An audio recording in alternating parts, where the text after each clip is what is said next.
For those wondering why I was gone for so long, I went on a very long trip to Japan with two of my friends. I honestly don't even know how to describe this trip without just giving the most undescriptive word like amazing. We spent around 20 days in Japan, and for a majority of those 20 days, I consistently wrote little diary entries in a notebook I was keeping in my pocket. My writing ranged from little things like where we ate breakfast to large things like people that we met that left lasting impressions on us. To summarize each and every day wouldn't really do any justice to the topic, as it would just end up being a long list of events without giving an understanding to what I thought and how I felt. With that said, this isn't really going to be an organized telling of my thoughts, and rather I'm letting this video be a medium to walk myself through these thoughts. During our time in Japan, we stayed in hotels in 4 different cities. These cities were Taitoku in Tokyo, Nagoya, Osaka, and Toshimaku, which was also in Tokyo. Each of these cities were vastly different from each other and offered different perspectives on the lives of the people around there. A quick example would be the laid-back life of the people in Osaka, which had very hearty food with a lot of unclean streets in the south side where we stayed. Meanwhile, Taitoku was full of young people, many of which were traveling through Electric Town, where you'll find arcades, anime shops, and places of similar nature. To further this point just a bit, Nagoya was the quietest part of Japan we visited. It lacked a lot of foreigners while being the 4th biggest city in Japan. Yet it's so spread out that you'll never feel that there's 2.3 million people living there unless you go to a Matsuri or a festival like we did, as at the time we were there it was Marine Day. At midnight, one of my friends and I were walking around and it was completely still in Nagoya. There wasn't anyone around, none of the shops were open, and there were only a few cars. This, I think, spoke volumes to how Nagoya was as a city compared to the constant stream of people and cars in Taitoku, Osaka, and Toshimaku. One day in Osaka sticks out to me in particular. This day was the 20th of July, and we ventured to a part of Osaka that didn't have any tourists and overall was very quiet and very peaceful.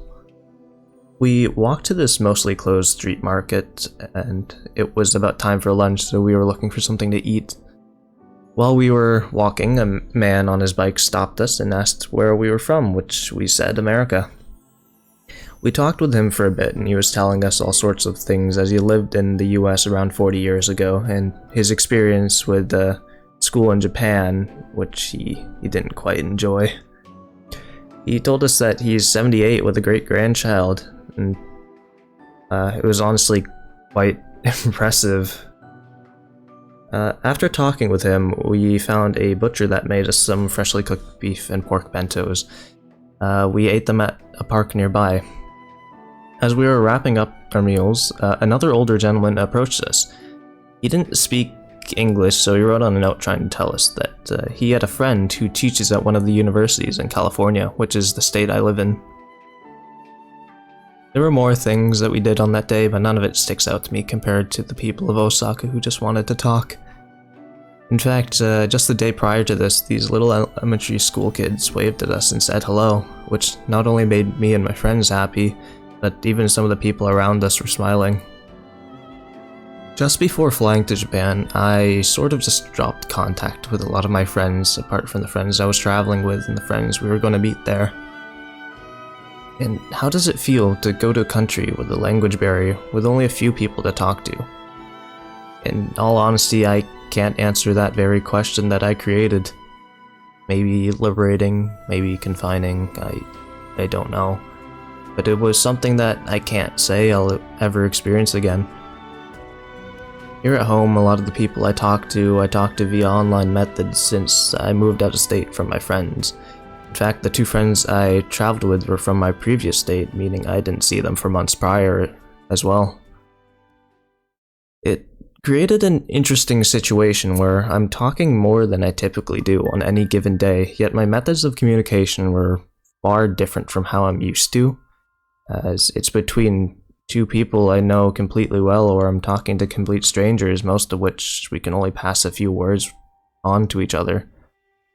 And oddly enough, I think that might have been my favorite part.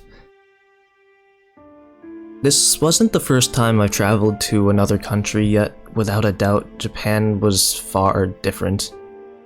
I'm sure I can list a dozen little things that were different here and there, but something about being there just feels unique. I know I'm being extremely vague about everything I've been saying, but that's really all that comes to mind. On and on I keep trying to think of what to write, but every time I sit here, it's all just a culmination of all the emotions I experienced over the last month, telling me to go back there and have more fun. Well, I know for sure I will one day go back, but until then, I'll just continue to savor these memories. Before finishing this, I do want to talk about one specific moment from this trip, which I've been thinking about a lot. In Nagoya, I mentioned we were there during the Marine Day Festival. So we went to the port that day to go to the Matsuri. I'm not gonna lie, it was a little hellish trying to get back afterwards because of the train and the crowd. We ended up walking, but that's not really what I want to talk about. What I want to talk about was the fireworks show that happened there. A lot of us have seen fireworks before, I'm sure, and I have as well, time and time again, yet I have never quite experienced a show like I did in Nagoya. I don't ever remember feeling so much joy from everyone all around me, and I don't know why, but I never feel that energy from the people here at home. I can't help but feel a little bittersweet about it because of that, yet it's still an important memory from the trip, so I will continue to cherish it nonetheless.